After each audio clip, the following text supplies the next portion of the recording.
ParshasTzav initially starts with the completion of the mitzvahs of the karbanos to the Kohanim. Very intricate and detailed instructions, and completes them by Revi'i. And then, in Revi'i, the Torah resumes the narrative of preparing the Mishkan and the Kohanim for the Avodah. And it says here, in Revi'i, all of the items that we have prepared for the Kohanim, the Begadim, Shemen HaMishcha, and all of the Karbanos of the inauguration are to get started. And on top of all of that, it says, Ve'es kol ha'edo hakel el Pesach ohel moed. A pasuk which on the surface of it seems to be innocent, but if you think about it, it is overwhelming. Ve'es kol ha'edo hakel el Pesach ohel moed.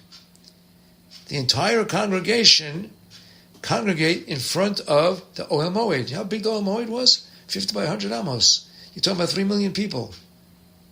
How could that possibly have happened?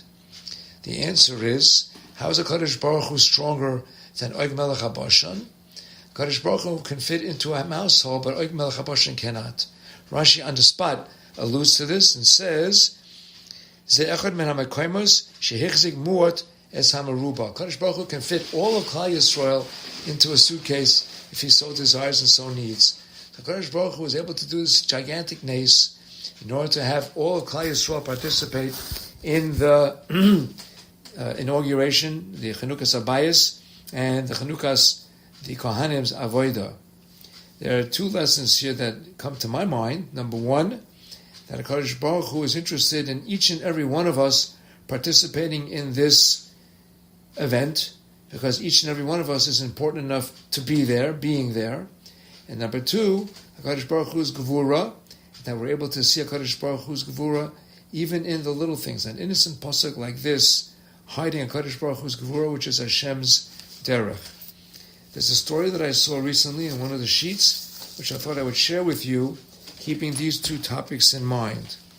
It's a story from Rabbi Jacobson, a gewaldige, wonderful Maggid, and it's a story about El Yosef Maria. That's his name.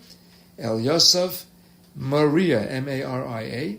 And I'll read you the story. A kind and humble man, a painter living in southern Israel. His story is inspiring. For years, the relentless barrage of rockets from Gaza had left the residents of southern Israel with mere seconds, 5, 10, 20, at most 30, to seek cover. In response to this ever-present threat, Israel constructed miguniot, standalone, steel-reinforced bomb shelters on nearly every street corner in the south, designed to withstand artillery fire. Picture a young mother and her children huddled inside one of these shelters as rockets rain down around them.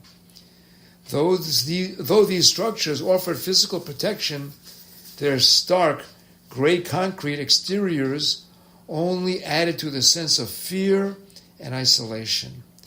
Enter El Yosef the painter. With his palette and brushes in hand, he began transforming these shelters both inside and out. A flock of birds in flight, the brilliance of a sunrise, a splash of vibrant color, a child's laughter immortalized in paint, a graceful animal, a majestic mountain, a breathtaking landscape. With each stroke, he infused these lifelines with warmth and serenity, reminding the trembling Jews within that beyond these walls there was still beauty in the world. And he was meticulous. Each shelter bore a unique painting, giving it a distinct entity and character. The community cherished him, grateful for his kindness and sensitivity. And that was that, until the horrors of October 7th. Sirens blared, thousands of rockets rained down upon Israel. Civilians fled to the nearest Maguniot, desperate for safety. At the Nova Music Festival, thousands of young Jews ran in all directions, searching for shelter. Moments later, the unthinkable became reality. Terrorists had infiltrated Israel in a brutal massacre, a modern-day pogrom. Huddled together inside these bomb shelters, panicked civilians began making frantic calls. Please, come save us. We're inside a mugunit, a bomb shelter. Where are you? Which shelter? Came the desperate replies. But how could anyone find them? With hundreds of identical shelters scattered across the region, locating a single one was like searching for a needle in a haystack. The trapped civilians didn't have an address. The only thing they could describe was the artwork, the images painted on the walls of their shelter.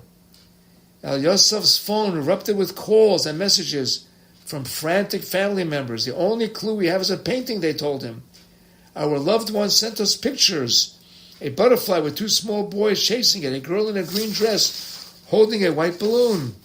Call after call described one of the El Yosef's murals, but he knew exactly where each shelter was because he remembered every painting he had created. Shelter by shelter, he guided families and rescue teams to their precise locations, helping save countless lives. We often fail to recognize the true impact of our work. Had you asked El Yosef on October 6, 2023, what do you do for a living? He likely would have answered, I'm just a simple painter, nothing special, but he couldn't have realized the significance of what he had been doing. He would think he was merely adding color to concrete walls. In reality, though, he had unknowingly created a life-saving system, a network of markers that on one of the darkest days in Jewish history became beacons of help and hope. Because wherever we are and whatever we do is guided by Hashgacha Pratis. When we give our whole heart to our work, planting seeds of goodness, kindness, and love, we can never fully grasp the magnitude of what we are accomplishing. Consider this. Had the police contacted the chief of staff of the IDF, the Israeli Ministry of Defense, the head of the Mossad, the head of Shin Bet, even the prime minister himself, not a single one of them would have been able to locate those shelters. There was only one person in all of Israel who could. El Yosef Maria.